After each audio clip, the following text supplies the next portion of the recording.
entre le questionnement et l'agression? Où est la limite entre la prise de renseignement et qu'est-ce qu'on disait ce matin, et l'indiscrétion? Alors, il y a des limites qui sont faciles à identifier. Mais par exemple, quelqu'un qui ne s'exprime pas, l'indiscrétion, c'est de lui demander pourquoi il ne s'exprime pas. Oui, on sait. Et l'autre question, c'est de dire, bon, je vois que vous répondez par des phrases courtes, est-ce que ça vous va? Est-ce que ça vous ennuie si je continue à vous poser des questions? Non, non, vous pouvez y aller. Oui, ça m'ennuie. Ah bon, pourquoi ça? Parce que moi, le type qui me pose des questions à la con, ça ne m'intéresse pas. Bon, très bien, on arrête. Okay. Mais ça m'est arrivé, moi, des réponses comme ça. Bon, mais il faut en laisser passer, hein, c'est pas grave. Hein. Après, on y retourne autrement. Mais c'est pas. Vous avez raison, ce qu'il faut, c'est pas essouffler les gens, en fait. Mais là, on est quand même ici. Là, on est quand même dans un schéma où on est censé être en situation de coopération. Il ne faut pas oublier. Il ne faut pas oublier quand on est dans un schéma de transmission, a priori, surtout si on a fait ce chemin-là, a priori on a en face de nous quelqu'un qui a des prérequis, qui a à peu près envie, on va dire à peu près, parce que ça doit changer entre le lundi matin et le vendredi soir, c'est pas tout à fait la même envie. C'est quelqu'un qui est disponible et qui est là pour ça. Donc normalement, on est quand même dans un terrain favorable. Et il faut s'adapter à la personnalité après des gens qu'on a en face de nous. C'est-à-dire qu'on peut avoir en face de nous des gens qui sont plutôt ouverts ou des gens qui sont plutôt fermés. Et puis il y a le jour. Qu'est-ce qui est arrivé le matin? Le scout a démarré ou pas? Ou on est en retard? Ou il pleut? Ou il fait froid? Et on a marre de ce temps. Enfin, il y a des tas de critères qui vont faire qu'on va avoir plus ou moins le sourire et l'envie à la bouche. Mais ça reste un outil important. Alors maintenant, si on revient dans notre communication intergénérationnelle, on a dit, finalement, si on a bien compris ce qu'on s'est dit, on a une attitude sympathique. Moi, je suis en train de fouiller la bande. Une attitude sympathique et souriante. Je regarde l'heure pour les fumeurs.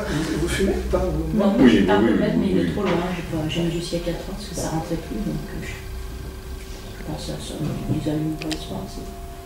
Ils allument un peu quand ils veulent. Si. Ils sont pas. Oui. Quand je suis en colère, ça me parle même. Pour l'instant, ça va.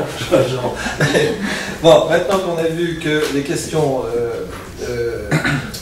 Ça nous aidait à investiguer, à verrouiller, à décider et à nous comprendre. Maintenant qu'on a vu comment exprimer son attitude, que finalement l'attitude, l'intonation, donc l'apparent, tout ce qui est apparent dans l'attitude était beaucoup plus important que les mots. Avec le problème que ça pose, c'est qu'on est sans arrêt en train de réajuster les mots pour être sûr qu'on s'est compris, donc c'est quand même un petit peu paradoxal tout ça. Quelles sont, dans cette partie du tableau, là, qui est blanche pour le moment, quelles sont les causes d'incompréhension entre deux personnes? Qu'est-ce qui fait que vous mettez deux personnes en face à face et qu'elles vont avoir toutes les bonnes raisons de ne pas se comprendre?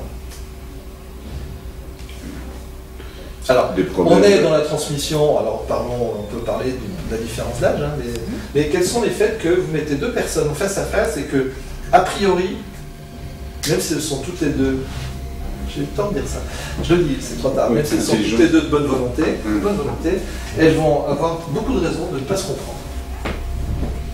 La mauvaise volonté. C'est pour ça que j'ai eu le temps de dire ça. Alors, la compréhension. Oui. Mauvaise foi, mauvaise volonté. Le langage technique qui ne serait pas maîtrisé par l'un. C'est un langage, oui, langage technique.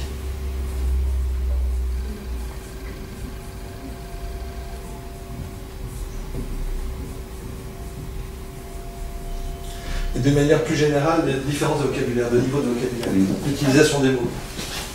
Alors je crois qu'on utilise couramment 200 mots.